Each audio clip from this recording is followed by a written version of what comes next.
¿Qué tal amigos? ¿Cómo están? Sean bienvenidos a un nuevo podcast de fanáticos del emparrillado con Salvador y Juan José. Hoy toca NFL Retro. Ya hablamos en las semanas anteriores de corredores, Ujú. ya hablamos de defensivos, ya te hemos tocado varios otros retro hablando de estadios, de generaciones de draft, de algunos corebacks. Ujú. Y el día de hoy toca hablar de coaches. Sí. Nuevamente ya hemos hecho varios podcasts, solamente por mencionar algunos, hablando de Vince Lombardi, Tom Landry, Chuck Noll, Don Don Shula, Ricky Shula, Brand. George Ujú. Halas. Sí, sí. Entonces, hay muchísimos, cada uno más bien en eras diferentes, en equipos Ujú. diferentes, pero cada uno innovó y fue muy importante Sí. para estas épocas. Así que vamos a continuar con esta miniserie de coaches legendarios, de grandes coaches de la NFL.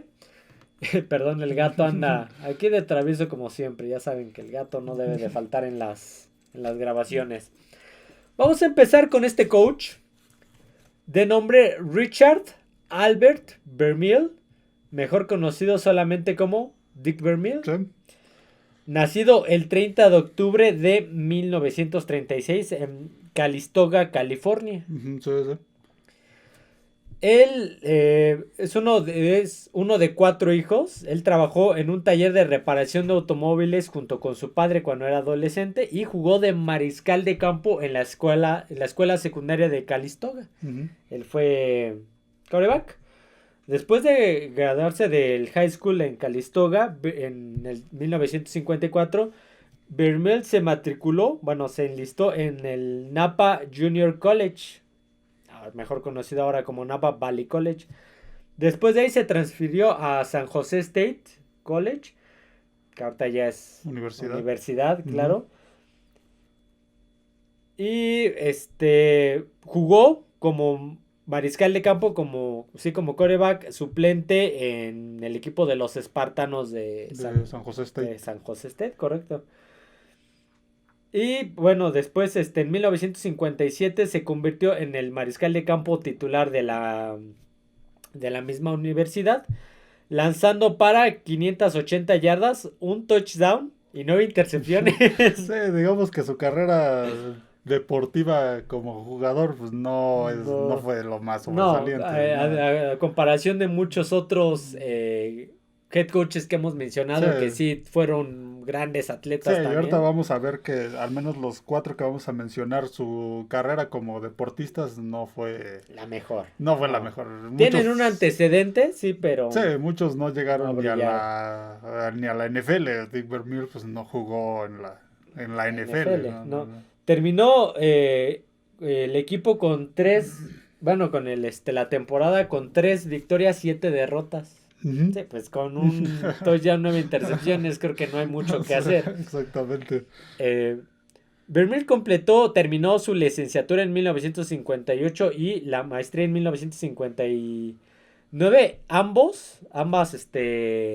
ambos grados, vaya, en educación física. Ujú. Esto es algo que también tienen en común los 4 coaches que vamos a Sí, mencionar, que sí, creo que sí. los 4 estudiaron lo mismo. Sí, creo que por ahí lo único que cambia un poco es Joe Gibbs. Creo que sí, pero de ahí en fuera Ajá. me parece que adelantándonos es Joe Gibbs, Bill Walsh, Y Bill Bill Parcells. Parcells. Estudiaron educación física y pues ya, Ajá. Dick Vermeil. Vermeil comenzó su carrera como entrenador de fútbol, como entrenador asistente justamente en la escuela secundaria del Mar, Sí, en San a José, finales de los sí, 50. en el 59 Ujú. justamente. Sí, sí, estamos hablando de que tenía 23 años prácticamente, pues, nació en el 1936, Sí, pero en el 59 ya tenía 23, pues, solamente terminó su su carrera carrera. universitaria Dale, se quedó de hacer y prácticas sí, profesionales, ¿no? Casi, exactamente. casi Sí, ahí. como decimos, este entrenador pues no, ni siquiera estuvo cerca de ser jugador de NFL, no fue ni No. seleccionado, no tenía las cualidades como jugador, pero pues aquí empezó su carrera como entrenador. Eh, Luego, un año más tarde, en 1960, bueno, de 1960 a 1962, fue entrenador en jefe, fue head coach de la escuela secundaria de Hillsdale en San Mateo. Ujú. Cuando leí esto me acordé de Volver al Futuro, del fraccionamiento de Hillsdale, algo así, ¿no? En San Mateo. Después de ahí subió al universitario. Ujú. Llegó al colegio, ¿qué? Bueno, fue el entrenador defensivo del colegio de San Mateo del college, Ujú. la universidad. En su primer puesto de entrenador en jefe, Dick Vermeil regresó al Napa Junior College en 1964, llevando a los Chiefs, Sí, a sí. los jefes del Napa Junior College, a un récord de 7 ganados, 2 perdidos. El mejor récord en la historia de la escuela. Imagínate. Ya de ahí empezaba digamos que, ¿cómo se podría decir? Su don de levantar equipos Equipos que habían tenido temporadas mediocres anteriormente, una mala racha y ponerlos ahí en el con mapa, ¿no? récord ganadores. Sí, 7-2, el mejor de la historia de la escuela. Mientras estaba en el Napa Junior College, su hermano menor jugó para él. Ujú. Y de 1965 a 1968, Dick Vermeil fue entrenador asistente en Stanford. Sí, sí, sí, también pasó por ahí. En Stanford. Dick Vermeil comparte como un reconocimiento, por decirlo así, una característica Ujú. al ser contratado como uno de los primeros entrenadores de equipos especiales de la NFL, Sí, en los 70s. junto con Marv Levy, Ujú, otro head exactamente. coach que no está en este podcast, pero está programado Ujú. para Y eso lo incluiremos ajá, posteriormente. para la Ujú. cuarta entrega. Creo que es la cuarta entrega Sí, sí. de esta miniserie de Marv Levy, donde pues Vermeil fue contratado por Los Ángeles Rams Sí, sí. en el 69 y Marv Levy fue contratado para los Philadelphia Eagles. Ujú. Sí, Bueno, en esa en esa posición posición de asistente de de equipos especiales. especiales que pues, no había en aquel Sí, entonces. no era muy común, era solo coordinador ofensivo, defensivo y digamos que pues ahí el head coach se encargaban de entrenar a los Ujú. equipos especiales. Sin embargo, en 1970, Dick Vermeil fue entrenador asistente con la Universidad Central de Los Ángeles. UCLA, UCLA, la sí, Universidad de California en Los Ángeles. sí, permanecería con los Rams hasta 1974 cuando fue nombrado head coach justamente de De UCLA. UCLA. Ujú. Sí. Correcto. Como entrenador en jefe de los Bruins, Dick Vermeil tuvo un récord de 15 ganados, 5 perdidos y 3 empatados en 2 temporadas, Ujú. que fue el 74 y el 75, incluyendo un récord de 9 ganados, 2 perdidos y un empate en el 75, cuando llevó a los Bruins en su primer campeonato de conferencia en En 10 10 años, años. sí, O sí, sea, sí. volvemos a lo mismo, o Entonces, sea. seguía con esta racha de levantar equipos Ajá. con malas Y rachas. aparte, pues llevó a ganar el Rose Bowl. Ujú, sí, Ganó en su segunda el Tazón temporada. de las Rosas sobre un equipo de Ohio State que no solamente era el sembrado número 1, el calificado número 1, Ujú, sino que había llegado invicto. sí. Y aparte lo indujeron al Salón de la Fama del Rose Bowl como miembro de la clase del 2014. Imagínate. Vermeil comenzó su carrera como entrenador en jefe de la NFL en 1976 Ujú, con los Philadelphia Eagles, tomando el cargo después de que el equipo fuera 4-1. No, aquí tengo mal el dato. Debido a sus bueno, tuvo un récord perdedor, sí, ¿vale? sí. Debido a sus intercambios anteriores con los Eagles. Los equipos de Vermeil no tenían una selección de primera ronda, o sea, Sí, no iban a tener una selección de primera ronda hasta el 79. sí, Sí, por sí. cambios canjes que hicieron en drafts y hasta el 79 tendrían acceso a la primera ronda. Sí, después de sufrir 2 temporadas perdedoras bajo el mando de Dick Vermeil, los Eagles Ujú, llegaron a los playoffs por primera vez en 18 temporadas. Sí, desde 1960 Sí. no llegaban a playoffs. Creo que esa vez fueron campeones de la NFL. Sí, que antes de la Antes fusión, de previo a la la fusión, fusión. cuando todavía Ajá. había el campeonato que era el mini Previamente Super Bowl, por decirlo previamente así. al Super Bowl. Ajá. Y sí, pues, tenía 18 temporadas que no llegaban a un playoff. Contó con varias estrellas de la NFL, como lo Ujú. fueron el quarterback Ron Jaworski, el jugador Wilbert Montgomery, y uno de los Sí. mejores juegos en la historia de los Eagles fue un playoff llamado El Milagro en Meadowlands. Sí, sí, contra los Gigantes de Nueva York, ganando un juego en los últimos segundos con un balón suelto que recuperara el esquinero Edwards, si no me Herman equivoco. Edwards, Ujú. ajá, y lo llevó Sí, para la zona de sí, touchdown. sí. Y ganaron milagrosamente 19 a 19 a 17. 17. Es un partido que prácticamente lo tenían perdido y en los últimos segundos. En ese entonces todavía no se acostumbraba a la formación victoria. Ajá. Lo que hacían los equipos era pues correr Acabarse el balón, tiempo, acabarse sí. el tiempo Ujú. corriendo el balón, y en una de esas jugadas pues le zafaron el balón al corredor. Me parece que más bien lo entregó mal. El Sí, mariscal sí, de sí, campo, sí. no me Fue acuerdo. una mala entrega, si Ajá, no le me entregó equivoco. mal y pues Ujú. que el balón cayó al suelo y lo recuperó este Sí, jugador sí. que lo Sí, regresó. sí, y ganaron el juego milagrosamente. Sí, entonces, y fue la primera temporada, fue la primera victoria, perdón, en playoffs, Ujú. desde justamente el campeonato de 1960. Sí, sí. En la temporada de 1980, Dick Vermeil llevó a los Eagles a disputar el Super Bowl 15 Ujú. después de derrotar a los Dallas Cowboys en el campeonato de la NFC. Sí. Sin embargo, los Eagles cayeron ante los Oakland Raiders 27 a 10. Ujú. Sí, les pasaron por Sí, encima los Raiders. creo que Ya hablamos de hablamos ese partido cuando hablamos de de la ese historia Super de Bowl. los Eagles, ajá, Ujú. Sí, en Super Bowls. ya lo habíamos comentado. No pudieron dar batalla. Tenía una gran defensiva ese equipo de Raiders. Sí, muy agresiva además. Aparte de una gran ofensiva. Entonces sí, fue un equipo que pues, al principio sí peleó, pero después pues no pudieron contra ese equipo de los Raiders. Ajá. A ver, Filadelfia registró un récord de 10 ganados y 6 perdidos en 1981, pero fue eliminado en la primera ronda de los playoffs en un récord de, creo que 9 a 7 por los New York Giants. Sí, Ujú. Que estaban jugando con su mariscal de campo titular Phil Simms y el linebacker medio Brad Van Pelt. Me suena, pero... sí, defensivo de... Sí, me suena, pero creo que no lo ubico también ese nombre lo he escuchado, vaya, pero no lo conozco bien, vaya.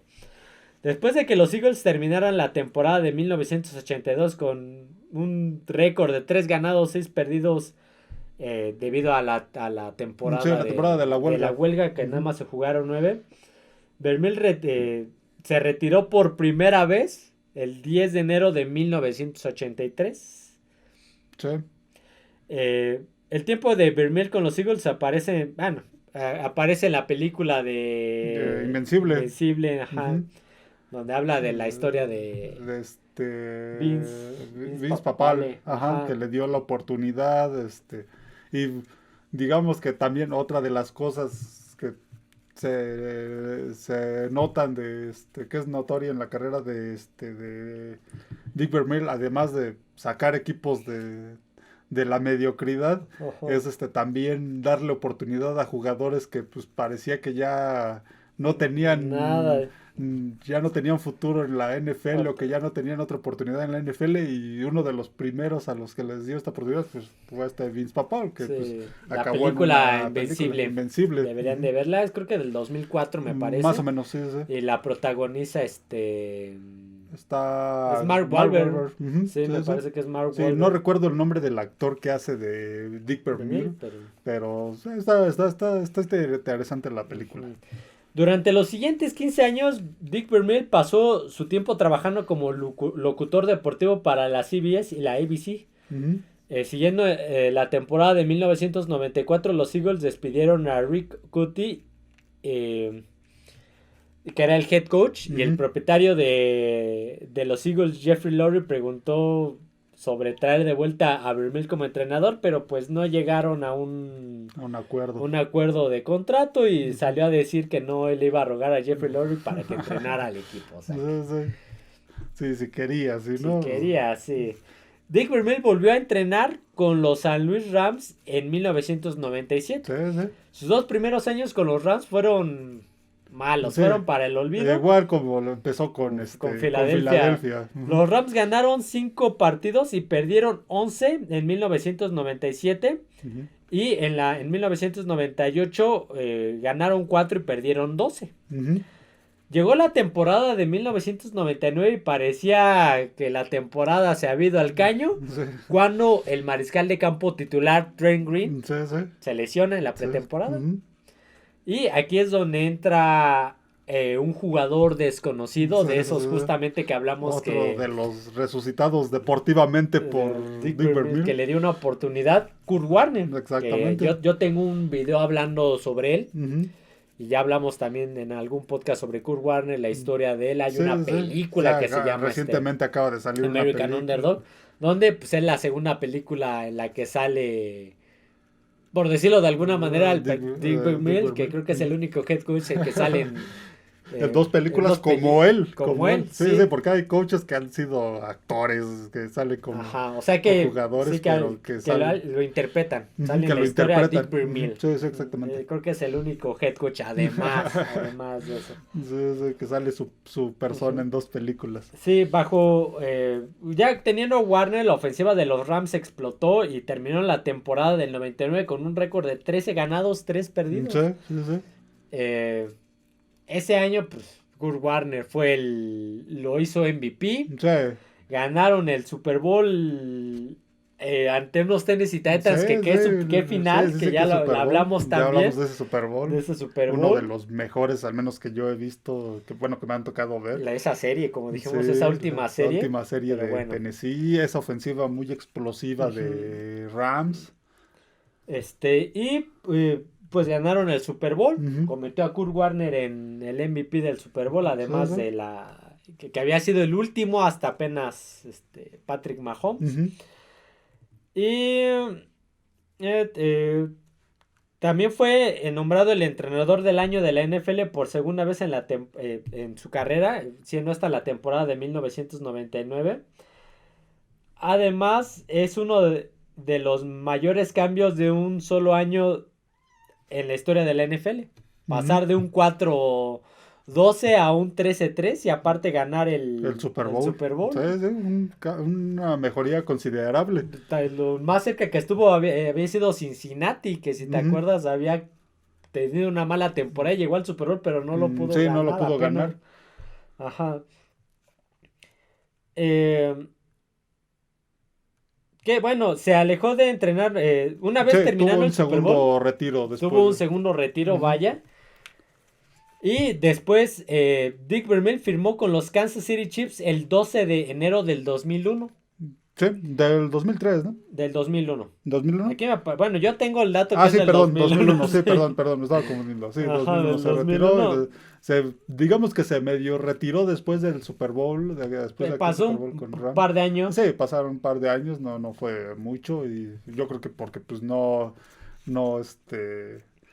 encontraba el contrato adecuado. Sí, entonces firma con los Kansas City Chiefs y su primera temporada con los Chiefs nuevamente eficiente. Sí. Terminó con un récord de 6 ganados, 10 perdidos, el peor récord que él tuvo personalmente desde 1988. Dick Vermeil y los Chiefs hicieron algunos cambios importantes para la temporada del 2002, donde mejorarían 8-8, iban despegando. Tuvieron algunos jugadores como Trent Green, con el cual ya había trabajado, Tony González, Dante Holt y el de acá Priest Holmes. Priest Holmes, correcto. Es que aquí el traductor lo pone como sacerdote Holmes, por eso busqué el nombre más abajo que viene ya. Priest Holmes. Ajá. Y los linieros ofensivos Willie Ruff y Will Shields. En 2003 los Chiefs comenzaron la temporada 9-0. O sea, ya empezaba la mejoría. Ajá. Y terminaron con un récord de 13-3 llegando a playoffs y Ujú. ganando la división oeste, la AFC Oeste. Tuvieron la ofensiva mejor clasificada de la NFL por segundo año consecutivo. Ujú. Imagínate. A ver, espérame, que creo que el gato se quiere salir porque Ujú. me está maullando. Ok, ya, perdón por esa pausa, pero es que el gato luego está medio inquieto Problemas y técnicos se quiere del salir. Ajá, jefe. correcto. Los Chiefs terminaron la temporada con un récord de 7-9 en 2004 a pesar de que tuvieron la ofensiva mejor clasificada de la NFL por tercer año consecutivo. Sin embargo, la defensiva fue la peor Ujú. de las peores de la liga. Fue la 31 Sí, de sí. 32 No tenía equipos. un equilibrio ese equipo de Ujú. Kansas City. Eh, Vermel regresó con los Chiefs para la temporada del 2005 con una de las mejores ofensivas de la NFL y la defensiva ya mejorada. Eh, en 2005, Dick Vermeil y Saunders, que era su Su asistente. coordinador ofensivo, Ujú. correcto, incluyeron una manera inusual de llamadas de muy alto riesgo, como dice aquí, o sea, eran jugadas que dices, ay, te Sí, la pueden sí, interceptar o sí, exactamente. se puede completar, ¿no? Además sumaron al corredor del Pro Bowl y líder del equipo, no, perdón, el corredor, Chris Holmes, sufrió una lesión que puso fin a su temporada contra los San Diego Chargers. Ujú. Pero le permitió, le dio la oportunidad al corredor Larry Johnson, que comenzaría en su lugar. Y aún así mantuvo una ofensiva bastante explosiva y una de las mejores de la liga Ujú. con los Chiefs. El 31 de diciembre, Birmel anunció que se retiraría al final de la temporada 2005. Ahora sí ya sería Sí, hasta ya por sería tercera vez. definitivo. Y ya la Y, última, y al sí. día siguiente llevó a los Chiefs a una derrota 37-3 ante los Cincinnati Bengals. O sea, y los Chiefs no pudieron llegar a playoffs a pesar de su récord de 10 ganados, 6 perdidos. A veces O ya sea, ni con eso. hoy en día ya con 9-7 pasan. Sí, pero porque ya hay un Ya lo lugar más. ampliaron, sí, Sí, sí. porque si no, de todos Eso. modos. Dick Vermeil es recordado frecuentemente por sus frecuentes, perdón, crisis emocionales durante las conferencias de prensa, donde incluía el llanto cuando se emocionaba. Sí, era un coach muy emocional. De hecho, Ujú. pues, en su etapa con Filadelfia acabó saliendo por lo que hoy conocemos en el ámbito laboral como burnout. Ajá. Pues simplemente que ya está uno quemado, vamos, ya Ujú, está uno quemado y ya no, ya le llaman también agotamiento ocupacional, algo así. ujú. Entonces salió, era un coach, digamos que muy, muy emocional, muy y también en conferencias de prensa, pues sí, frecuentemente se le veía así también de repente con inicios de llanto. Sí, también por eso era lo que lo llevó a pensar en el retiro Ujú. varias Sí, lo veces. que lo retiró primero cuando Que decíamos duró esto, 15 años. que salió de Filadelfia por esta situación, que pues es muy común, no solo no solo en el deporte, sino Sí, no, en muchos en trabajos muchos trabajos. Y ya, de alta sí, demanda mental. y creo que en cualquier trabajo ya llega un momento, pero bueno, que es algo ya muy, muy, muy común hoy en día. Ujú. Pero a él le sucedió desde aquel entonces y por eso lo llevó a un retiro de la NFL de prácticamente 15 Sí, años, 15 años. que estuvo en la televisión, después estuvo en San Luis, y en San Luis, aparte de ser head coach, tenía un papel como gerente general, si no me Sí, equivoco. sí, pues él fue el que reclutó Ujú. justamente Sí, a sí, Kurt sí. Warner.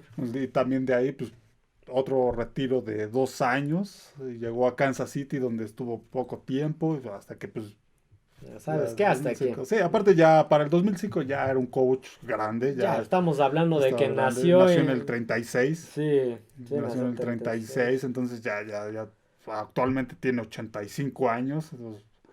Entonces, ya, ya es no, 80 y tantos años. Ujú. Se me van las cuentas, pero, 86 creo. ujú. Pero ya era un coach grande para el 2005. Entonces ya era justo el Sí. retiro. En el 2022, Dick Vermeil fue elegido para el Salón de la Fama del Fútbol Profesional. Ujú. Fue inducido y pues el que le dio la noticia fue Kurt Warner. Sí, Kurt Warner fue el Sí, sí. que el mariscal de campo en el que creyó, vaya. Sí. Y O sea, al que le dio la oportunidad. La oportunidad, le dio la noticia de que había sido elegido para el Salón de la Fama. Sí, sí. Sí, pues, recientemente lo indujeron al Salón de la Fama. Un coach que, digamos que sus números no son así, ganó un Super Bowl. Ganó un Sí, Super Bowl. Su impacto no era, como decías, no, su impacto no era inmediato en los equipos. Iba poco a poco. Las primeras temporadas, pues eran temporadas, de transición. sí, que donde pues empezaba a armar él su equipo con lo que recibía y con lo que iba él seleccionando y pues iban avanzando, ya se veía su impacto ya en la tercera, en la cuarta temporada, donde ya los equipos tenían su sello, su récord de por vida en la NFL es de 126-114, pues, Incluido playoffs. incluidos playoffs. Yo nada más tenía la temporada Ujú. regular. Sí, no incluidos playoffs. Entonces, dices, pues a comparación de otros coaches como Belichick o Don Shula, pues tienen más juegos ganados. Pues no son muchos, pero sí tuvo gran relevancia en los equipos en los que estuvo. Fíjate, te voy a decir cuál fue la trayectoria, porque ahorita en la historia pues no nos tocamos a fondo, Ujú, pero fue en el High School del Mar, ujú, entrenador sí, sí. asistente, Hillsdale High School, head coach, Ujú, Colegio de San Mateo, entrenador de backfield, sí, sí. Napa Junior College, head coach, Stanford, entrenador asistente, los Rams, en su primera etapa con los Rams, entrenador de equipos Ujú, especiales. Estuvo en los Patriotas de Nueva Inglaterra sí, como sí, sí. coordinador ofensivo. En los Rams del 71 al 72 como entrenador de mariscales de campo en una segunda etapa. Ujú, En los Rams nuevamente como entrenador de mariscales de campo y de equipos sí, sí, especiales. sí.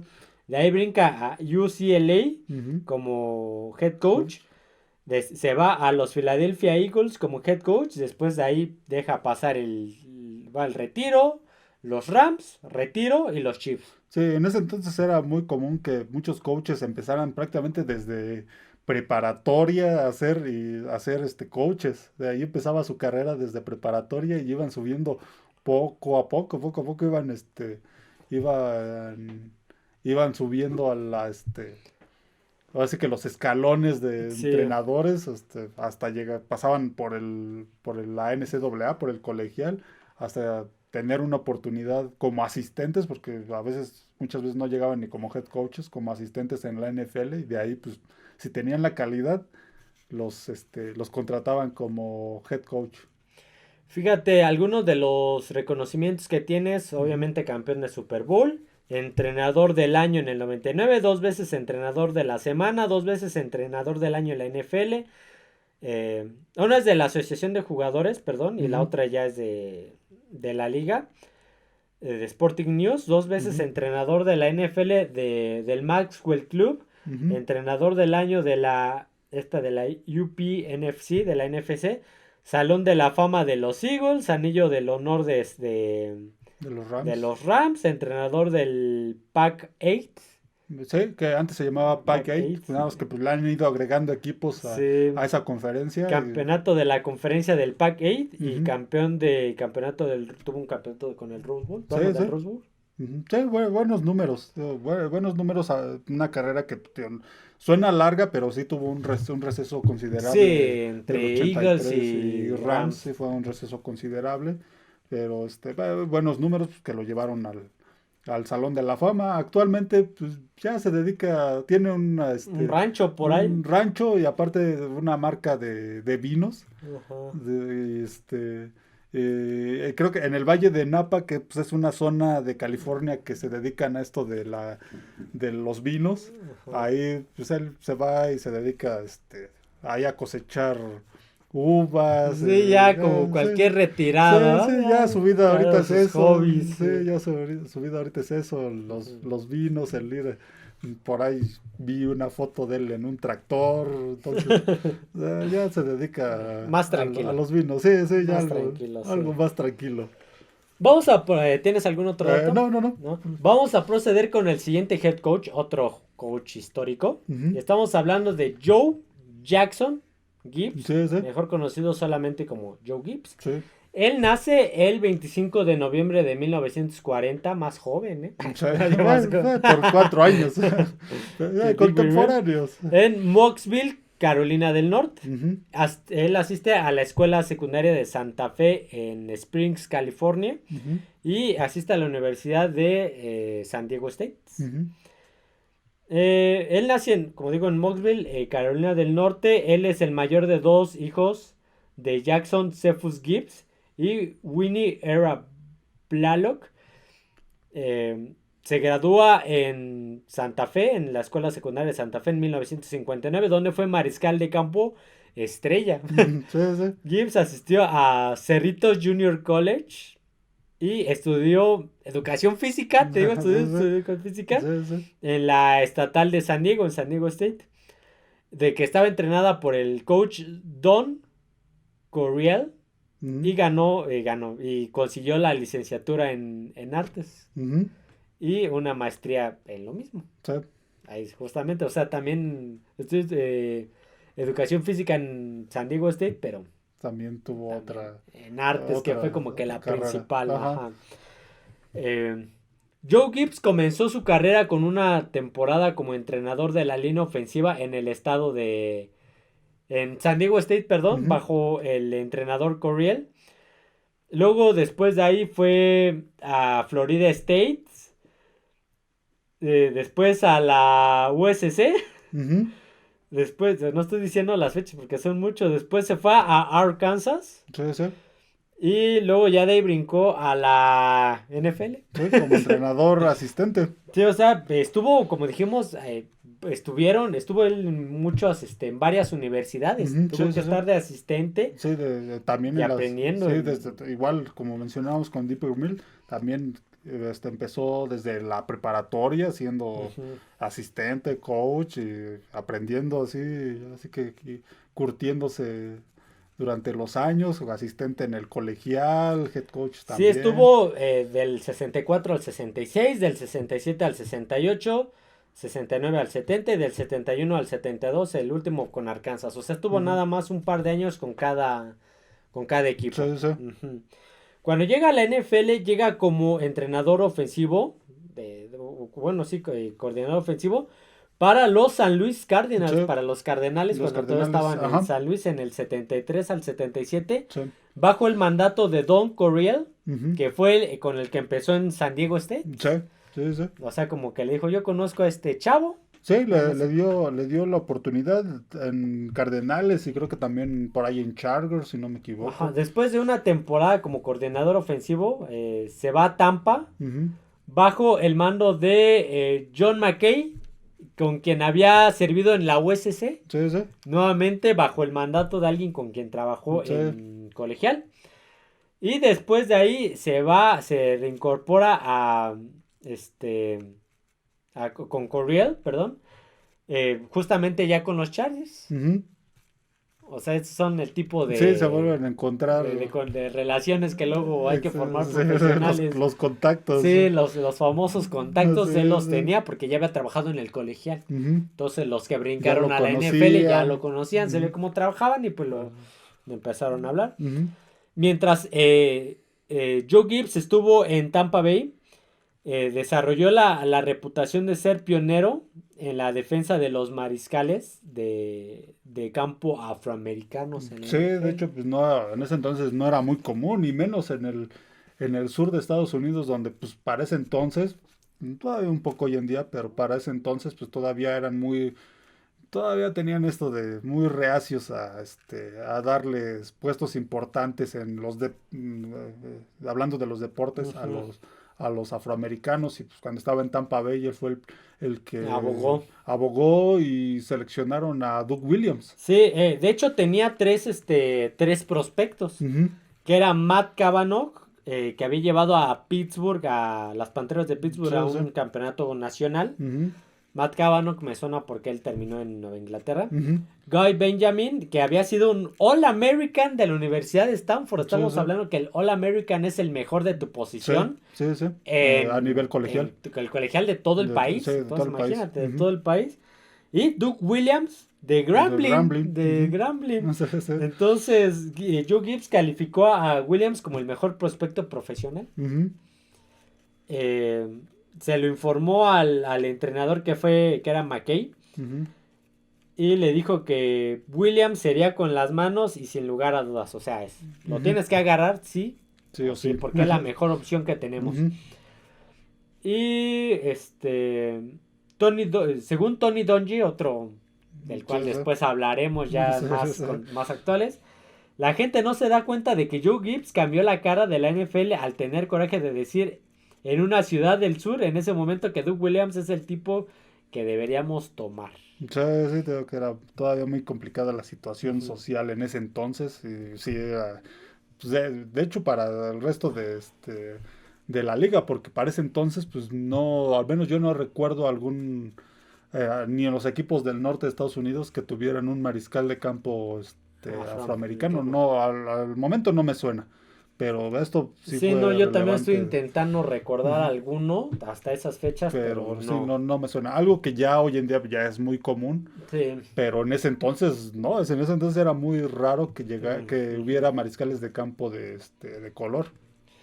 Cuando Tampa Bay reclutó a Duke Williams, sorprendió a todo el país porque, pues, aparte Mm, de ser el primer quarterback afroamericano ujú.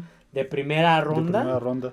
pues venía de Grambling, o Sí, sí, sea, sí. ¿dónde queda Y Grambling? como dices, pues, eh, digamos que no tomó en cuenta prospectos que Sí, pues como eran Matt más. Kavanaugh, que había ganado el Ujú. campeonato nacional, y Guy Benjamin, que era el All-American, Sí, o sea, sí. se fue por otro. Se fue Que por él, otro jugador que no era muy tomado en cuenta entre los prospectos. ajá, pero pues Tampa Bay seleccionó a Williams y se convirtió en el primer jugador afroamericano seleccionado en la primera ronda de jugar como mariscal de campo. Ujú. Ujú. Supuestamente, antes de, bueno, sí, continuando con esta historia de Joe Gibbs y Doug Williams, supuestamente el entrenador en jefe de aquel entonces de Tampa Bay, no, el entrenador de mariscales de campo, Ujú. Bill Nissen comenzó a regañar a Doug Williams. Sí, sí. Sin embargo, Joe Gibbs comenta que ese regaño fue más un... Digamos que ya se estaba pasando, se Sí, estaba no, pasando un no era poco. un regaño de entrenador a Sí, sí, jugador, sí. sino ya iba más Sí, sí, sí, por sí, connotación. ya se estaba pasando el regaño, ya estaba sobrepasando los límites de lo que puede decirle un coach a un En jugador. algo personal, un ataque No, personal lo describe exactamente. él. Ujú. Ujú. Entonces, ¿qué hizo Joe Gibbs? Dejó lo que estaba haciendo y fue directamente a confrontar a este Sí, entrenador sí, y entró en defensa del mariscal de Doug de Williams. Duke Williams.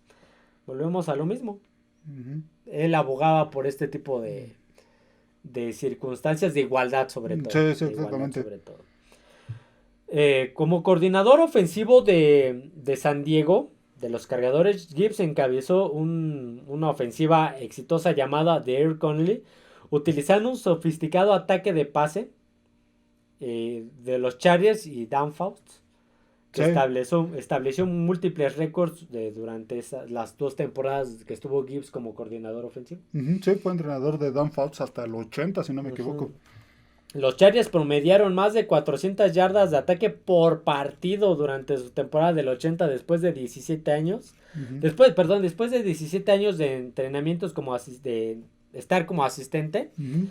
los Washington Redskins de ese entonces le ofrecieron a Gibbs el puesto de entrenador en jefe. Sí, Después de despedir al entrenador principal Jack Pardy, el propietario de los Redskins, aquel propietario Jack Kent Cook, que es una figura es un poco sumamente, polémico. sí, polémica por sus creencias. Ajá. Se estaba buscando candidatos cuando el gerente general Bobby Bettar señaló al entrenador asistente de San Diego. Eh, Mencionó que tenía buen ojo para reclutar, que era Ujú. buen líder y que tenía buena capacidad de enseñar. Vio potencial a Joe Gibbs durante la entrevista y lo contrató. Sí, sí. La primera temporada de Joe Gibbs con los Redskins comenzó de manera un poco complicada. El equipo perdió sus primeros 5 partidos. Sin embargo, el dueño expresó que tenía plena confianza en él. Ujú. Bueno, la verdad es que Todos los dueños lo dicen. Sí, exactamente. Yo creo en él y al Sí. final de la temporada, media temporada, los terminan los cepillando. terminan corriendo. Ajá. Él declaró que al menos iban a acabar 8-8 y así fue. Esa temporada la terminaron con empates. Y al siguiente año nuevamente terminaron con 8-8 me parece. No, ahí sí fue en esa misma. La segunda temporada de Joe Gibbs con los Redskins se acortó debido a... Sí, por la de la huelga. Lo de la huelga. Pero pues les alcanzó para llegar al Super Bowl y derrotar a los Miami Dolphins 27-17. Sí, con Joe Theismann. Con Joe Theismann, correcto. En 1983 el éxito de Joe Gibbs continuó con un récord de 14 ganados, 2 perdidos en la temporada regular y una victoria 51-7 en casa contra Los Ángeles Rams. En la ronda divisional de playoff, los Redskins volvieron a ganar el campeonato de la NFC derrotando a los San Francisco 49ers 24-21 con el objetivo de llegar al Super Bowl. Sin embargo, se toparían con un equipo de Los Ángeles Raiders que tenían nuevamente una defensiva brutal y los dejaría con en un marcador de 38-9. Una buena ofensiva, una gran defensiva. En ese juego es aquella carrera histórica de Marcus Allen. Hay una intercepción en zona de la yarda, en su propia yarda 5 la nota Raiders. Sí, no, fue un partido donde pues Redskins no pudo hacer mucho. La siguiente temporada del 84, los Redskins ganarían nuevamente la NFC con un récord de 11 ganados y 5 perdidos. Espérame, es que estas llamadas, luego que nada más contestas así, pip. Y llegarían al partido de playoffs en casa contra los Chicago Bears, el cual perderían 23-19. Sí. ¿Correcto? Joe Gibbs entrenó a los Redskins en 1985 y los llevaría a un récord de 10 ganados y 6 perdidos en la temporada regular y pues perdería los playoffs en aquel entonces. Pero era un equipo constante, era un equipo que tenía récord ganador, a pesar de que pues en playoffs perdían, pero digamos que mantenía esa constancia, tenía un gran equipo, formó una buena línea ofensiva que conocemos como la línea de los cerdos, que eso venía más adelante, pero era la manera del estilo de juego que era muy físico. Sí, muy porque físico. Era una línea muy grande, muy robusta y aparte el corredor también era... Sí, esto beneficiaba mucho a su juego terrestre, que era algo que implementaba mucho, pero también tenía muy buen juego aéreo. Entonces por eso es que estos Redskins, a pesar de no tener un mariscal de campo que se puede decir de esos estilo Joe Montana o John Elway, era un equipo muy bueno. Durante la temporada, Joe Theismann, de aquella temporada, se rompería la pierna en un lunes por la noche contra los New York Giants. Donde no solamente acabaría con la temporada de Joe Theismann, sino acabó con la carrera. Sí, una tacleada de Lawrence Taylor. De Lawrence Taylor, correcto, sí. Sí, que ya habíamos mencionado cuando hablamos de Lawrence Taylor, pues una jugada que no fue... Sí, no fue intencional. No fue de mala leche no, ni pero nada son de cosas eso, que pasan en estos gajes deportes. del oficio, sí. Y aún así los Redskins ganarían el partido con el mariscal de campo Jay Scurroder, algo así se pronuncia. En 1986, Joe Gibbs entrenó al equipo para llevarlos a un récord de 12 ganados, 4 perdidos. Y en la temporada regular derrotó a Los Ángeles Rams 19-7. Eso fue en el comodín, perdón. Derrotaría a los Rams 19-7. Y después derrotarían al campeón defensor, los Chicago Bears 27-13 en la ronda de comodines. Y se encontrarían en el campeonato de conferencia contra los New York Giants. Sí. En el cual los Giants ganarían 17-0 y sería la única derrota en el partido de campeonato de la NFC de Joe Gibbs. Es la única derrota que tiene en el campeonato de conferencia, correcto.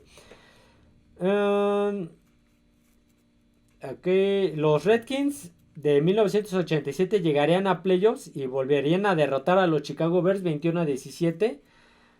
Y en el divisional vencerían a los Minnesota Vikings. No, eso fue en el divisional, perdón. Y en el campeonato de conferencia derrotarían a los Minnesota Vikings 17-10 para jugar el Super Bowl 22. Sí, sí. Ahora de la mano del brazo de Duke Williams. Sí, Que se lo encontraría ahora en... sí, que se lo llevaría a Washington. De hecho, sí. Uh-huh. Y derrotaría a los Broncos de Denver de John Elway 42-10, una de las tantas derrotas. De las varias que tuvo.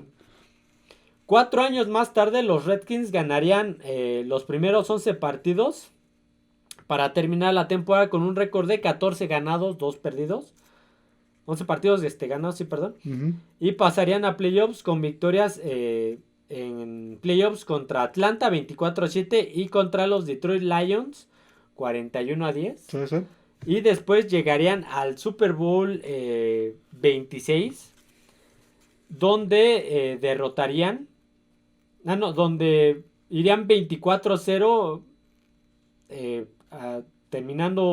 quedando 16 segundos en el tercer cuarto. Uh-huh. Y terminaron el partido con una puntuación de 37-24. Sí, que le ganaran a los Bills de Buffalo. Uh-huh. Los Bills de Buffalo ese Super Bowl. Aquí ya no fue de la mano de Doug Williams. Aquí Teichmann. Fue de Mark Rypien. Mark Rypien, sí, es como que creo que el menos conocido. El menos conocido de los tres. De estos mariscales de campo. Uh-huh. Gibbs regresó a la temporada regular del 92 para defender la corona, pero pues los Redskins terminarían con un récord de 9-7 y aparte siendo el tercer lugar de la NFC Este. Uh-huh. Y necesitaban ahí un par de combinaciones para poder pasar a playoffs, pero al final no se pudo. Uh-huh. Y Gibbs se terminaría retirando el 5 de marzo de 1993. En el cual pues muchos se quedarían sorprendidos. Sí, que pues bueno, fue su primer retiro. Su primer retiro. Sí. Porque regresaría en el 2003, si no me equivoco. Sí, 2003, 10 años después, otra vez a Washington. De hecho, durante ese periodo se dedicó a otras cosas, fue analista y aparte pues, hizo su propio equipo de NASCAR. Ah, sí, todavía está, de hecho. Todavía está, de hecho a eso se dedica actualmente. Uh-huh. Y se dedicaba a eso, ya no estaba involucrado en el fútbol americano. Uh-huh. De hecho, durante ese tiempo, muchos coaches, muchos dueños lo buscaron para que pues entrenara a su equipo. Y de hecho le ofrecieron llevarse trasladar su equipo a la ciudad donde él... Ajá, su equipo de NASCAR, sí, uh-huh. Nos traemos tu equipo de NASCAR a la ciudad. Sí. Donde lo quisieran contratar, pero pues él no... Él creo que el que sí le llamaba la atención era Carolina, las Panteras de Carolina, porque pues estaba la sede de su equipo estaba ahí en Carolina, pues él también de ahí de Carolina, entonces pues le llamaba la atención, digamos que sería el único equipo en el que estuviera interesado, de reciente creación en ese entonces, las Panteras, a finales en la segunda mitad de los 90, pero pues nunca lo contactaron hasta que pues después en 2004 Joe Gibbs aceptó una oferta del propietario de los Redskins, del nuevo propietario Dan Snyder. Sí.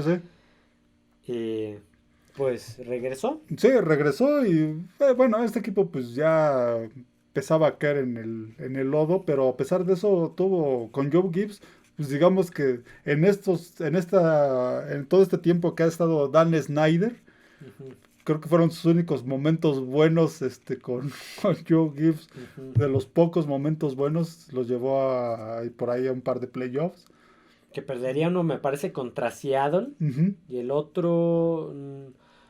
En una temporada sufrió una tragedia cuando el safety Sean Taylor recibió un disparo en su casa. Sí, también eso le... Sí, digamos que afectó a su equipo. Cuando regresó, llamó a varios de los que habían sido coaches con él. Habían trabajado con él, también por ahí un exjugador de él para ser coach de corredores, Ernest Byrne, también lo llevó con él a Washington en esa segunda etapa con Washington, pero ya no fue lo mismo Lo mismo de antes. Al final terminó, yo tengo aquí el dato de que terminó su carrera, al menos temporada regular, con 154 partidos ganados, 94 perdidos. Sí, de por vida fueron 171 triunfos, Ya con playoffs. 101 ganados, ya incluyendo playoffs, buenos números, 3 Super Bowls, con 3 mariscales de campo diferentes. Ah, ¿es el único? Es el único, además 3 mariscales de campo que, como decimos, no eran malos, no eran malos, eran mariscales de campo competentes, tampoco eran de élite, no son de élite esos mariscales de campo, pero eran competentes, eran aptos para hacer lo que necesitaba, para ejecutar las jugadas que mandaba Joe Gibbs, para hacer lo que necesitaba Joe Gibbs, y por eso fue que pues ganó 3 Super Bowls con estos mariscales de campo. Uno cada uno. Sí, sí, sí. Creo que es el único que lo ha hecho. Sí, exactamente. Es el único que lo ha hecho. Uh-huh. Bueno, lo indujeron al Salón de la Fama en 1996, Sí, después de que se había retirado, todavía llegó a una segunda etapa, y después de esa etapa con Washington, que duró del 2004 al 2007, si no me equivoco, uh-huh. Pues ya a partir de ahí pues, se retiró del fútbol americano. Ya se dedicó más a su equipo de NASCAR. Sí, actualmente se dedica a eso, está involucrado en las carreras de NASCAR y ya pues lejos del fútbol americano. Ok. ¿Tienes algún otro dato? No. Vamos a pasar con el tercer mariscal de campo ahora ya. El tercer entrenador en jefe, head coach legendario. Y estamos hablando de William Ernest Walsh, mejor conocido solamente como Bill Walsh, que nace el 30 de noviembre de 1931 en Los Ángeles, California. Él asistió a la escuela secundaria de Hayward en California y a San Jose State, justamente. Sí, también a San Jose State, igual que Vermeil. Que Dick Vermeil, correcto. Nació en Los Ángeles. Walsh jugó como corredor en el área de la Bahía de San Francisco para la escuela el High School de Hayward. Walsh jugó como mariscal de campo en el colegio de San Mateo durante 2 temporadas. Y un dato curioso es que tanto él como John Madden jugaron y entrenaron en el colegio de San Mateo al principio de sus carreras. Después de jugar en San Mateo College, Walsh se trasladó a la Universidad de San Jose State, donde jugó de defensivo, de ala defensiva. También participó en la universidad en la rama del boxeo, ganando el guante de oro. Era bueno para los golpes. Era bueno para el trompo, diríamos, aquí en México. Walsh se graduó en la Universidad de San Jose State en una licenciatura en Educación Física. Volvemos a lo mismo en 1955. Y después de 2 años en Estados Unidos, participó en el ejército en el equipo de boxeo. Y Walsh construyó un equipo de campeonato en Washington High School en Fremont antes de convertirse en entrenador asistente en California, Stanford y luego en los Oakland Raiders. Sí, que de hecho Raiders fue su primera oportunidad en la NFL como asistente, como entrenador de corredores, si no me equivoco. Sí, algo así. Walsh estaba entrenando en Fremont cuando se entrevistó para un puesto de asistente, de entrenador asistente con Marv Levy, que acababa de ser contratado como entrenador en jefe de la Universidad de California, de Berkeley, me parece que es los Golden Bears de Berkeley. Después de entrenar en California, Walsh se hizo una temporada.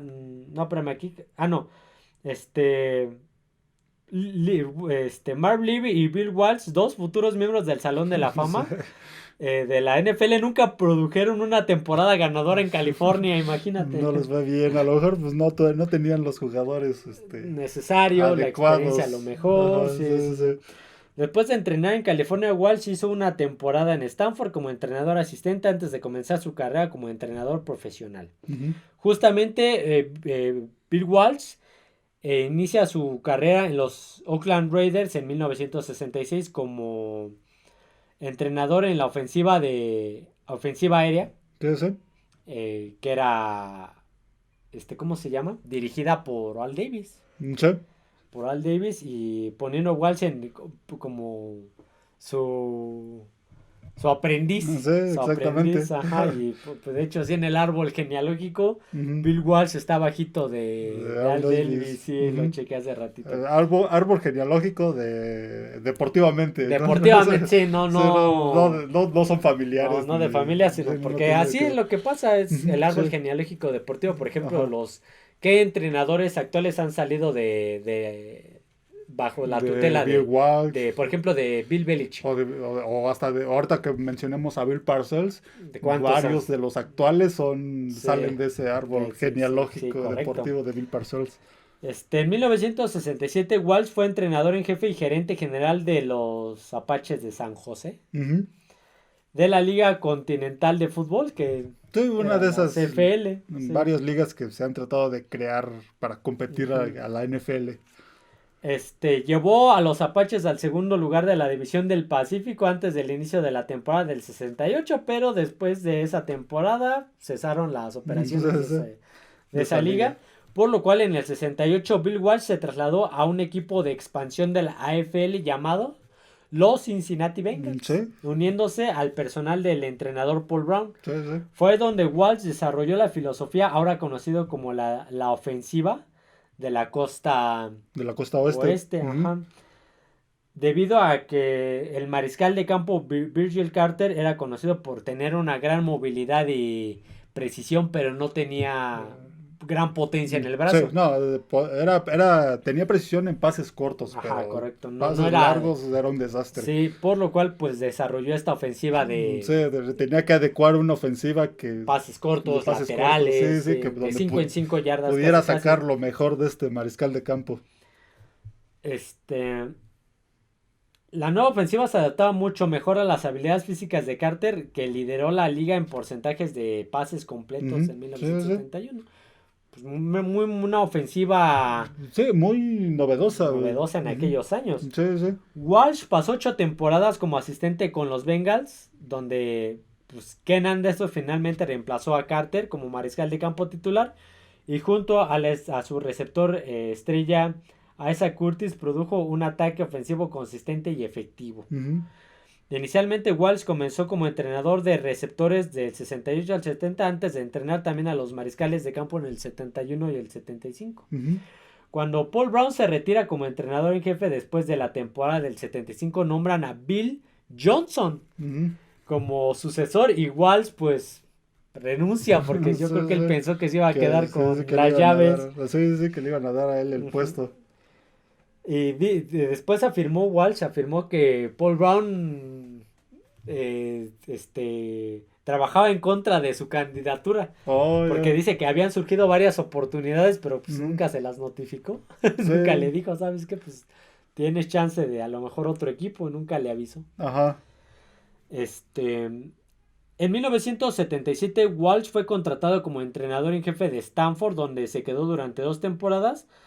Durante aquellas temporadas tuvieron éxito, registraron un récord de 9-3 y una victoria en el Sun Bowl. Ujú. Ese como que no me suena tanto. Sí, todavía existe. El Sun Bowl es un tazón que se hace en Arizona, si no me equivoco.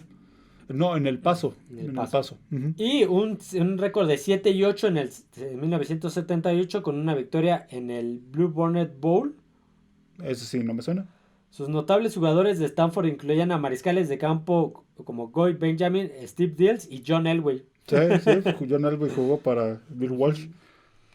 Ujú. Walsh fue el entrenador de la conferencia Pac-8 en 1977, cuando Ujú. era todavía. Ahorita ya es Pac-12. Pac-12, sí, Antes sí. eran Pac-8 y luego Pac-10 y ahora Pac-10 y Pac-12, ahora ya. Ujú.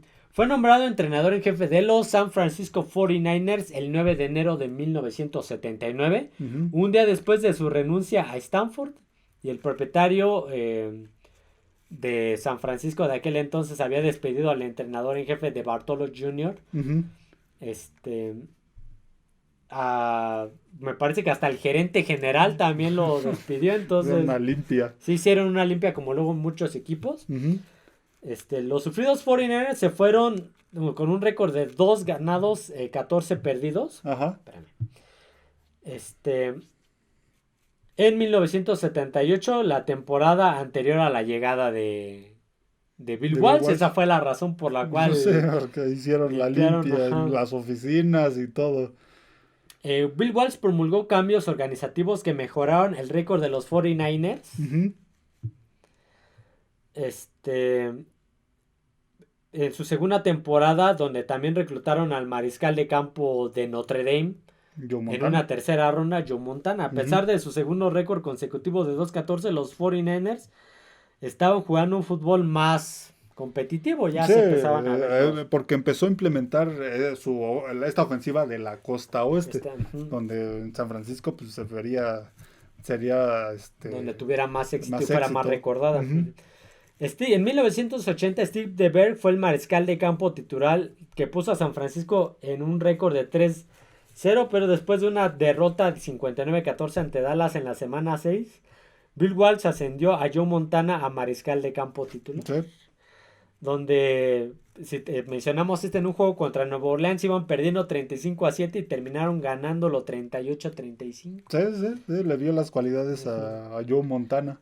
Los 49ers mejoraron a un récord de 6-10, todavía negativo, pero a comparación de las anteriores. Pero lo que es más importante, igual los hizo dar grandes pasos y estaban mejorando cada semana. Ujú. Ujú. Las victorias claves fueron 2 victorias contra Los Ángeles Rams en 1981, perdón, y contra los Dallas Cowboys. Los Rams solo habían perdido 2 después de playoffs, perdón, después de una aparición en el Super Bowl. Y habían perdido 2 partidos contra San Francisco, la Ujú. serie, después de una aparición en el Super Bowl. Y después de eso iban ganando 23, le iban ganando la serie a San Francisco 23, Ujú. perdiendo 3 y empatando 1. O sea, había un dominio de los Rams sobre San Francisco. Después de todo esto, terminaron dominando 30 victorias y 6 derrotas los San Francisco contra los Rams. Sí. O sea, les dieron la vuelta. Sí, le dieron la vuelta al historial entre ellos. Hubo un partido contra los Dallas Cowboys en la semana 6 de la temporada regular. Una victoria que por cuestiones de medios no la hicieron muy notoria. Sí, o sea, como que... Porque aparte los Dallas iban a visitar a los Rams, entonces Ajá. no querían por ahí mostrar las debilidades, no sé, fue un relajo pues Walsh sintió que con esto Walsh usó como un factor motivador para su equipo, sintió que les faltaban al respeto. Sí, que los Que menospreciaban. los menosprecia acá, un partido de San Sí. Francisco. Los 49ers terminaron la temporada regular con un récord de 13-3. Sí, Ya. ya llevo mejorando. Ujú. Los 49ers se enfrentaron a los Cowboys de nuevo en la misma temporada en un juego de conferencia que estuvo muy cerrado y se definió en la jugada todavía conocida como De catch. Ajá. donde Joe Montana le lanza un pase a penitas Sí, a sí, Dwight sí. Clark En los últimos segundos, en Ujú. circunstancias apremiantes, y se daría logró lanzar este pase que atraparía a Dwight Clark y le ganarían el partido, le darían la vuelta al juego y ganarían ese juego contra Dallas. lo cual llevaría al Super Bowl a enfrentar a Cincinnati, su Ujú. ex equipo y el equipo que no le dio la oportunidad, Sí, al cual le ganarían 26-21. sí, un partido muy cerrado. Y aparte ganaría su primer Super Bowl. Super Bowl. Walsh se desempeñó como entrenador en jefe de los 49ers durante 10 años, ganando 3 campeonatos en el 81, el 84 y en el 88. Ya perdí el hilo, espérame. Bueno, ese equipo de San Francisco se caracterizó por esa ofensiva. La ofensiva de la costa oeste era algo muy revolucionario para los 80s, era muy difícil de contener, sobre todo porque pues, tenía buenos jugadores que ejecutaban a la perfección esa ofensiva. Un Joe Montana que pues, recibía el apodo de Joe Cool porque pues, se mostraba tranquilo en cualquier circunstancia, entonces era el quarterback ideal para implementar esa ofensiva que eran pases cortos, era ir avanzando poco a poco, pero tenía buenos receptores, buenos corredores, un buen mariscal de campo que aunque tuviera la presión encima, siempre se mantenía tranquilo hasta encontrar el objetivo más claro en el campo. Y pues eso fue lo que lo llevó a ganar varios Super Bowls en los 80s. Él ganaría el Super Bowl 23. Ujú. Me parece que sería el último Super Bowl que ganaría él. Sí, sí. Porque después de eso dejaría al equipo. Sí. Bueno, se retiraría Sí, a finales de los 80s. Se retiraría. De hecho, el último campeonato de San Francisco ya no fue con él, ya fue con No me acuerdo quién Se me va el nombre. Entrenó el jefe, pero fue con Steve Young. Sí, Bill Walsh estuvo del 79 al 88 en San Francisco. Donde nada más ganaría 3. Después pasaría a puestos ejecutivos, Sí, si no me equivoco. Estaría como gerente general y vicepresidente, me parece. Pero pues se dedicó a trabajar como locutor para el NBC. Sí, sí. Durante su tiempo en la NBC comenzaron a surgir rumores de que Walsh volvería a entrenar la NFL, pero pues no, o sea, eran rumores. Ajá, sí, sí. Por ahí se lo quiso llevar Nueva Inglaterra. Pero pues igual después se lo quiso llevar Tampa Bay, pero... Sí, no, acabó siendo mejor head coach de Stanford en los 90s. A principios de los 90s fue head coach de Stanford, donde tampoco no duró mucho, duró creo que 2 o 3 años. Yo aquí tengo nuevamente las estadísticas de temporada regular, donde fueron 92 ganados y 59 perdidos. Bueno, de por vida fueron... Su récord de por vida, incluyendo playoffs, fueron 102 ganados, 63 perdidos, un empate. Tampoco son muchas victorias porque estamos hablando de que su carrera como head coach fue corta. De hecho, solo fue San Francisco, pero fue una carrera de mucho impacto. Él implementó la ofensiva de la costa oeste que después varios de entrenadores la utilizarían, entre ellos, pues yo recuerdo mucho a John Gruden con aquellos Raiders de finales de los 90 y principios de los 2000 que empleaban esta ofensiva. ¿Y por qué la empleaba John Gruden? Porque, como decíamos anteriormente, es parte del árbol genealógico de entrenadores de Bill Walsh, que incluyen a Mike Holmgren. Correcto, Mike Holmgren, que después llegaría a Green Bay. Ganara un Super Bowl con Green Bay, llegará al Super Bowl con los Seattle, que lo perdería. Sí, incluye John Gruden, Andy Reid, también es parte de este árbol genealógico. Que después se lo llevaría Mike Holmgren a Green Bay. Sí, exactamente. Tony Dungy también es parte de este árbol genealógico de coaches que descienden de... Sí, que es un árbol genealógico que son los asistentes, coordinadores ofensivos, que después se convierten que se convierten en head coaches. Sí, y que a su vez estos, pues, los asistentes también se convierten en coaches. Por ejemplo, pues, John Gruden, digamos que Mike Holmgren fue asistente de Bill Walsh y John Gruden fue asistente de Mike Holmgren. Entonces, ya de aquí se va... Y ahorita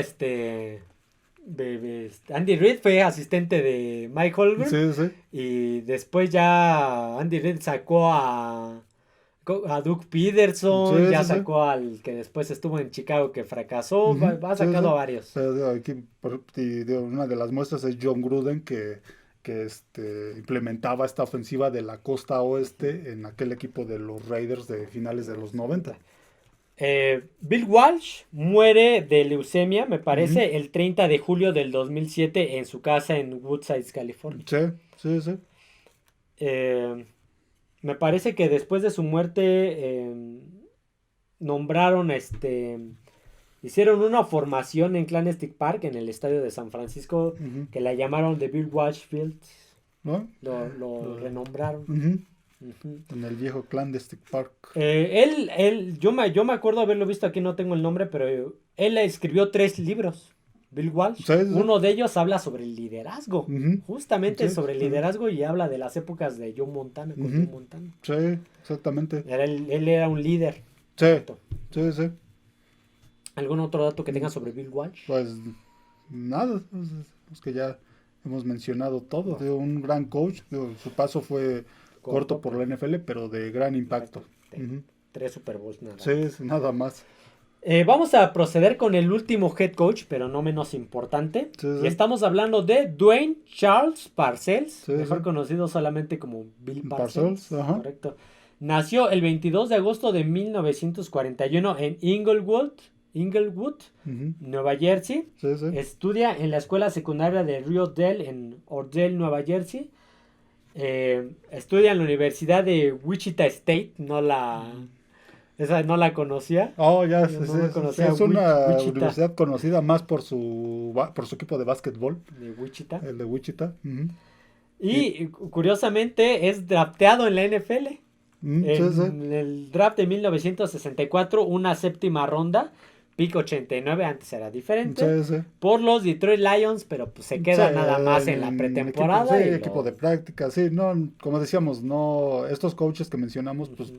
no jugaron en la NFL, no fueron jugadores, que de hecho, hoy en día, pues, no hay muchos que jugan, ya actualmente hay varios que jugaron en la NFL, pero que no trascendieron mucho. No ves a ninguna superestrella que haya sido superestrella en la NFL que sea head coach. Al menos, pues no me viene ahorita alguno en la Head memoria. coach no, Sí, que sean head coaches, pues. por ahí asistentes, mm, unos coordinadores, ujú, pero sí, head sí. coach no, de Sí, momento sí, no. head coach hasta el momento, pues no. Y anteriormente, estos coaches, pues no Ujú. llegaron ni a jugar en la NFL. Este, Parcells. Ujú. Me parece que... Ah, no. El papá de Bill Parcells jugó como mariscal de campo en la Universidad de Georgetown y trabajó para el FBI antes de convertirse en abogado. ¿Mm? Bill Parcells, mientras estaba en Riverdale, en el high school, me parece, lo confundían, perdón, muy rutinariamente con otro chico llamado Bill. Y como siempre le había gustado su nombre de pila a Dwayne, decidió adoptar a Bill más como su apodo. Ya con Y el que se ya le se le conoce conoció como Bill el Parcells. Parcells. Ujú. Parcells era un atleta cuando era joven con 6 pies y 2 pulgadas, o sea, 1,88. Sí, una persona alta. Ajá. Era muy grande para su edad, lo que le permitió convertirse en un jugador destacado en equipos de fútbol, béisbol y baloncesto de su escuela secundaria. Ujú. Este, mm, Su entrenador de baloncesto en Riverdale fue eso no lo ubico, Mickey Corcoran, a quien Parcells considera dice junto a su padre, la influencia más importante de toda su vida. Servía como asesor y confidente a lo largo de su carrera como entrenador ¿Ah? de Bill Parcells. Al graduarse del high school, Parcells llegó a la esto me dio mucha risa, la Universidad de Colgate. Colgate, sí, sí, De otra, Colgate, de otra Colgate. universidad. No recuerdo ahorita exactamente en dónde se ubica, pero esta universidad también es conocida por su equipo de básquetbol de la NCAA, al igual que Wichita. Pero lo que yo entendí es que esta universidad es un poco selectiva. Sí, sí, sí. Es muy Sí, selectiva. es una universidad privada, Ajá. entonces digamos que son muy estrictas en cuanto a sus, Ujú. ¿cómo se les llama? A las personas que logran entrar a estas Ajá. universidades. Colgate, sí, es una Sí. universidad privada. Su padre desaprobaba su carrera en el deporte y quería que estudiara derecho Ujú. como él. Pero rechazó la oferta y pues después de ingresar a su universidad, como el padre ya no lo quiso, ya no aprobaba eso, Ajá. fue donde se trasladó a la Universidad Estatal de Wichita, Ujú. Sí, sí, Wichita donde State. jugó como linebacker y obtuvo su título en educación física, otro que estudió educación física. Fue aquí este, donde acuñó el famoso apodo de Parcells de Big Tuna, Sí, el gran atún. el No, gran gran atún, atún, sí, Big, de Big Big atún. Tuna. Porque era una como pronunciación errónea de tuner, Mm, donde en aquella región de Wichita había pocas estaciones de radio. sí, sí. Entonces la mayoría de los entrenamientos eran sin música. O sea, les Sí, ponía sí, sí. música para entrenar. Lo que hacía Bill Parcells era Ujú. llegaba mucho antes al lugar de entrenamiento a moverle las frecuencias al radio y moverla del lugar De hasta la- encontrar la zona donde hubiera mejor Así, recepción. así lo que hoy hacemos con el El teléfono, el teléfono, celular en sí, algunas partes donde hay buscar, poca señal. levantarlo casi casi. Así lo hacía con el radio. Sí, Wichita se encuentra si no me equivoco, se encuentra en el estado de Kansas. Ujú, sí, correcto. En el estado de Kansas, entonces es un estado que no sé actualmente, pero en ese entonces, pues, mayormente dedicado a la agricultura y todo esto. Entonces, pues, una región donde hay muchos tornados, una región con mucho campo, sí, difícil, era complicado encontrar la señal. La señal. Entonces él llegaba antes a buscar la frecuencia y el lugar adecuado del radio para que hubiera buena recepción y poder ponerles música a sus jugadores y poder entrenar. Ya me imagino el castigo para el último que llegara al entrenamiento o que hiciera mal las cosas en el entrenamiento era mantener levantado el radio algo así, para captar la señal de castigo, ¿no? Entonces por eso era el tuner, por lo de las estaciones, pero lo pronunciaban mal y por lo de tuna. En lugar de tú, ya ves que luego la manera de pronunciar el inglés, las palabras, el tuner no es tuna, ¿no? Sí. Muy no sé cómo llamarle. Uh-huh. Entonces por eso por los acentos, por eso se quedó con el apodo de Big Tuna, en lugar del Big Tuner. Como le digo, fue seleccionado en la 7ª ronda por los Detroit Lions como liniero ofensivo. Uh-huh. Imagínate, pero fue liberado antes de jugar un solo partido. Sí, no jugó de manera profesional. Según se informa, Parcells dejaría el equipo después de un entrenamiento caluroso por la mañana. O sea, fue abandono de trabajo. Abandono de trabajo. Al final de sus días de juego, Parcells echó un vistazo de cerca a su carrera en su futuro. Estaba considerando asistir a la facultad de Derecho, convertirse en propietario de una franquicia de Pizza Hut. Siempre sí le iba a hacer caso a su papá. Pues sí. Donde había trabajado en la universidad. En su lugar optó por seguir la carrera de fútbol. Comenzó como entrenador asistente en Hastings. Uh-huh. Sí, otra escuela privada, creo que son presbiterianos o algo así. Me suena esta de alguna parte la he escuchado, pero no logré acordarme, pero sí, Hastings. Antes de pasar al estado de Wichita, después en el ejército, en Florida State, sí. Vanderbilt y Texas Tech. Sí, entonces ella es como coach asistente durante los 60 y parte de los 70. En 1978 se convirtió en el entrenador en jefe de la Academia de la Fuerza Aérea durante una temporada. Uh-huh, del equipo deportivo, no crean que era, no era general ni nada. Sí, no, él no tenía nada que ver con los asuntos militares. Claro, él era en el ámbito deportivo. En 1979 Parcells aceptó una oferta para convertirse en el coordinador defensivo de los New York Giants bajo el entrenador en jefe Ray Perkins, pero antes de que comenzara la temporada renunció y aceptó un trabajo en una empresa de desarrollo de tierras en Colorado. Mientras vivía en Colorado, Parcells se convirtió en el titular de este año. Se adquirió un pase de temporada, un season pass, de los Denver Broncos, lo que llamó el año más miserable de su vida. ¿Para qué gasté en esto, no? ¿Para qué me compré el bono de temporada? Si ni siquiera soy fan de los Broncos de Denver. Sintiéndose insatisfecho con su vida lejos del fútbol, Parcells regresó al deporte en 1980 como entrenador de linebackers de los New England Patriots. Sí, estuvo ahí. La temporada siguiente, Perkins se acercó a Parcells una vez más para tratar de reclutarlo en los New York Giants. Como entrenador asistente, y Parcells las dijo, pues bueno, ya, está bien. Si de alguna manera quiero llegar, pues tenía que ser así. Como coordinador defensivo y entrenador de linebacker, se le permitió cambiar la formación 4-3 a 3-4. Cuando Perkins anunció el 15 de diciembre de 1982 que dejaría a los Giants al final de la temporada para convertirse en entrenador en jefe y director deportivo de Alabama, Giants anunciaron que Bill Parcells lo sucedería como su head coach. Sí. En el primer año tomó la controvertida decisión de sentar al mariscal de campo Phil Simms a favor de Scott Brunner. Ajá. El resultado de la desastrosa decisión fue 3 ganados, 12 perdidos y un empate. Sí. Ante lo cual los Giants ofrecieron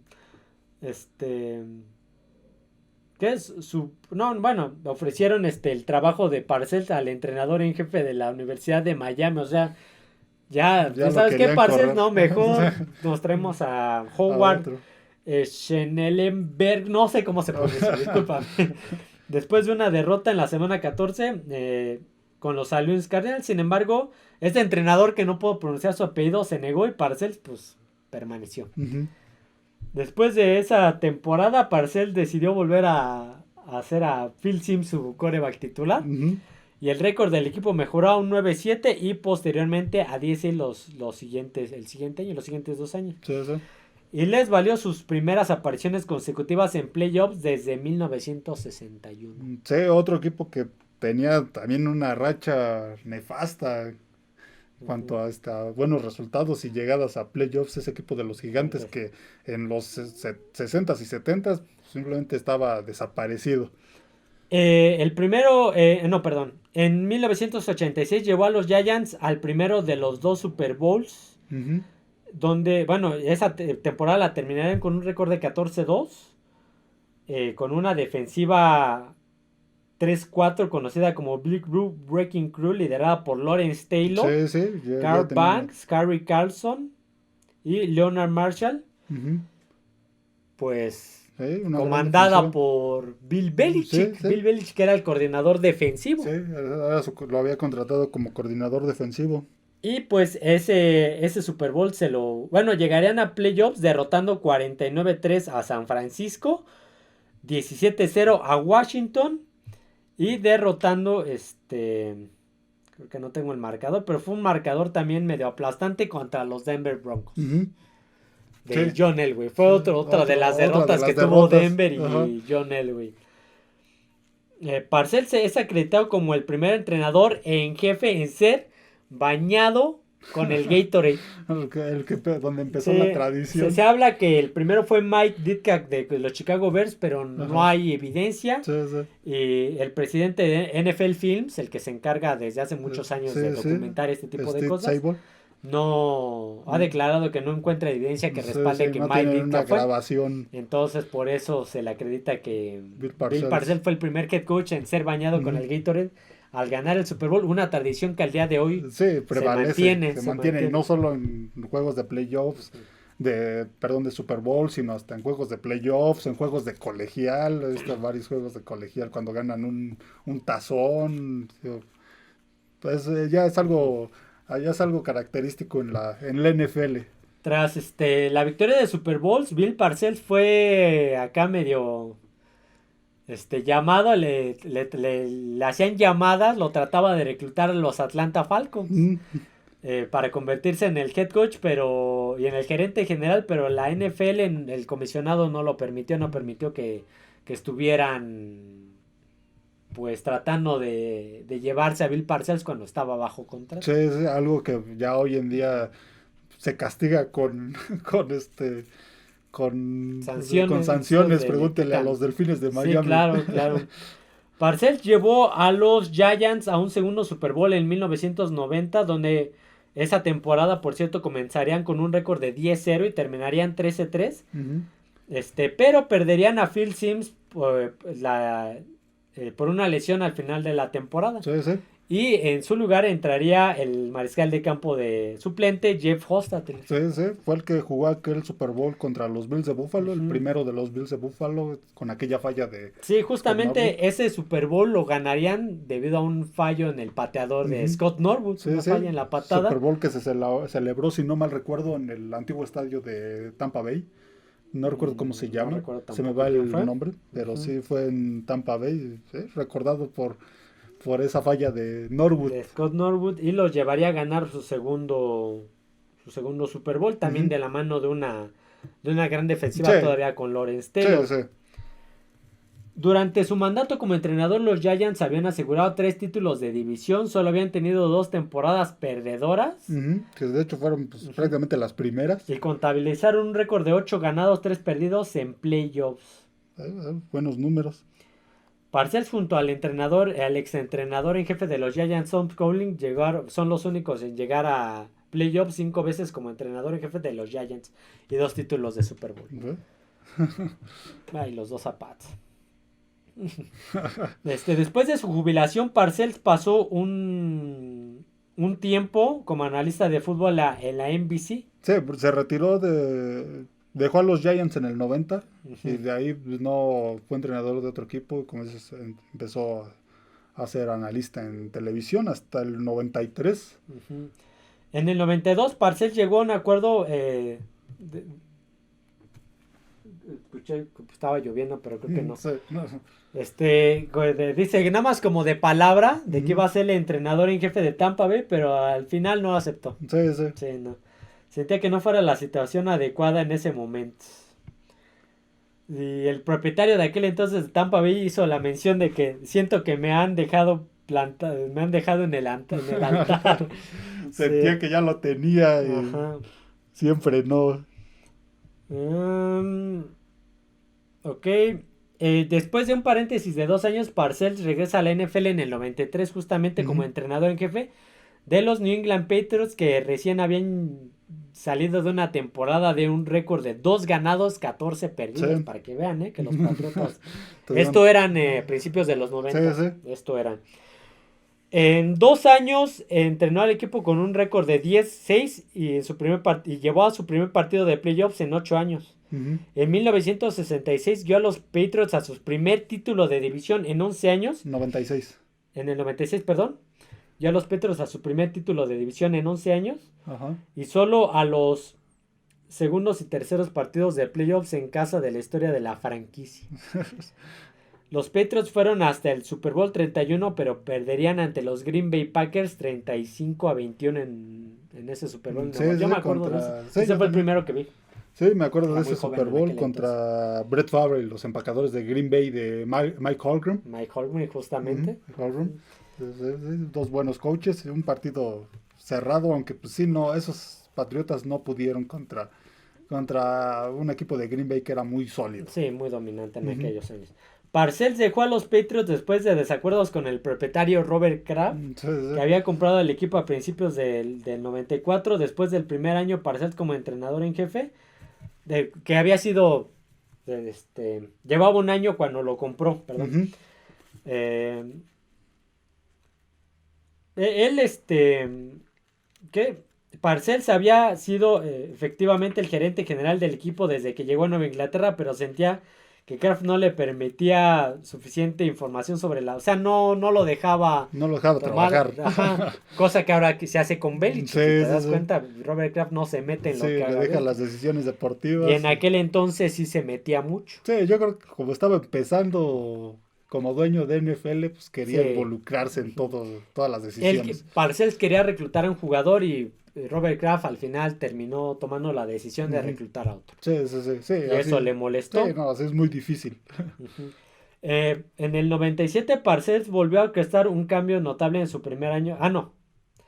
Aquí Después me de, estoy Pat- saltando sí, esta parte. después de Patriotas pasaría a los Jets. Sí, sin embargo, los Jets lo querían, pero como estaba bajo contrato no se lo podían Ujú. llevar. Sí, sí. Por lo cual terminaron dando una tercera y una cuarta ronda para que los Jets se lo llevan. Lo que actualmente pasó con Sean Payton Payton, y ujú. los Broncos de Denver con los Santos de Nueva Orleans. Parcells volvió a orquestar un cambio notable en su primer año con los Jets. En su primera temporada con los Jets, el equipo apenas se perdió los playoffs con un récord de 7-9, Ujú. ya que un año antes habían terminado 1-15. O sea, sí hubo una mejoría. Sí, sí. Y habían ganado un total de 10 partidos en las 3 temporadas anteriores. 10 partidos en 3 temporadas conjuntas, imagínate. Sí. En 1998 los Jets fueron a playoffs con un récord de 12-4. Ujú. Que fue lo suficientemente bueno para ser el segundo lugar de la conferencia y le valió a los Jets su tercer partido de playoffs en casa desde que se mudó a Nueva Jersey en el 84, perdón. En el 99 las expectativas eran altas de que los Jets fueran al Super Bowl. Sin embargo, el mariscal de campo Vinny Testaverde se rompió el tendón de Aquiles en el primer partido en casa de los Jets y la temporada fue cuesta abajo. Después de ahí comenzaron la temporada 1-5. Ujú. Los Jets ganaron 3 veces consecutivas y enfrentaron a los Colts. Parcells hizo hincapié en la importancia de no obtener una heptaderrota, una derrota ya más.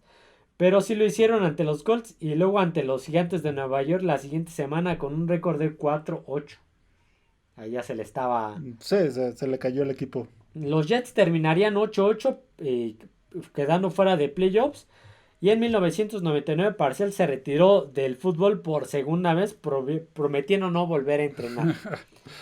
Sin embargo, pasarían solamente unos cuantos años hasta el 2003 que llegaría a los Dallas Cowboys, ya que Jerry Jones hizo lo suficiente para convencerlo y llevarlo.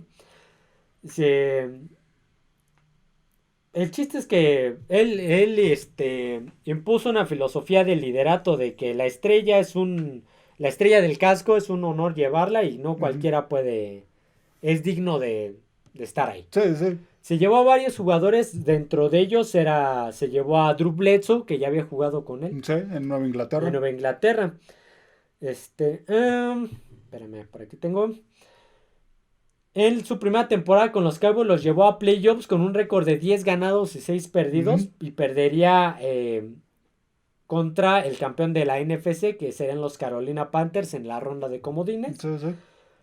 En el 2004 la temporada empezó medio rara cuando el mariscal de campo Quincy Carter, ¿ibas a decir algo? No. Fue despedido por presunto consumo de drogas. Entonces ahí fue donde llevó a Vinny Testaverde, que bueno, también llevó a Testaverde con el que había trabajado en Jets. Pero pues fue ineficaz. Después ya se llevaron a Drew Bledsoe, que igual lo terminaron sentando para meter a... Eso fue un desastre, Drew Bledsoe. Terminaron metiendo a Tony Romo. Sí, que de hecho no lo seleccionaron en el draft, él lo agarraron como agente libre. Pero a quienes sí seleccionaron en el draft fue a de Marcus Ware en la defensiva y a Marcus Spears para hacer funcionar su defensiva tradicional 3-4. Además de que adquirieron al tackle de nariz Jason Ferguson y al cornerback Anthony Henry a través de la agencia libre, se reforzaron bastante bien. Vaya. En 2005 los Cowboys se fueron 7-9 perdiendo los playoffs, o sea, no le estaba yendo tan bien. En 2006 los Cowboys firmaron al controvertido ex receptor abierto de los Eagles, Terrell Owens. Owens, quien Parcell nunca se refirió por su nombre, sino más bien como el jugador. Tuvo bastante éxito con el equipo en la semana 7 de la temporada del 2006. Parcell decidió reemplazar, ahí fue a donde reemplazó a Drew Bledsoe con Tony Romo. Los Cowboys empezaron con un récord de 6-1 con Romo como titular y terminaron la temporada con un récord de 7-9. Pero no lograron ganar la división después de una derrota con Eagles. En un día de Navidad, además.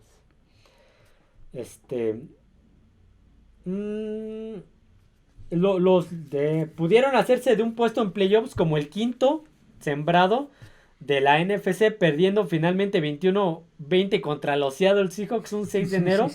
En una falla donde Tony Romo, que era el holder, no fildea bien el balón, lo suelta, trata de correr, lo taclean a 1 yarda de anotar y se acaba el partido. Sí, creo que todos recordamos esa jugada y más los aficionados. Desde ahí empezaron con muchos fallos. Parcell terminaría su temporada en Dallas con un récord de 30.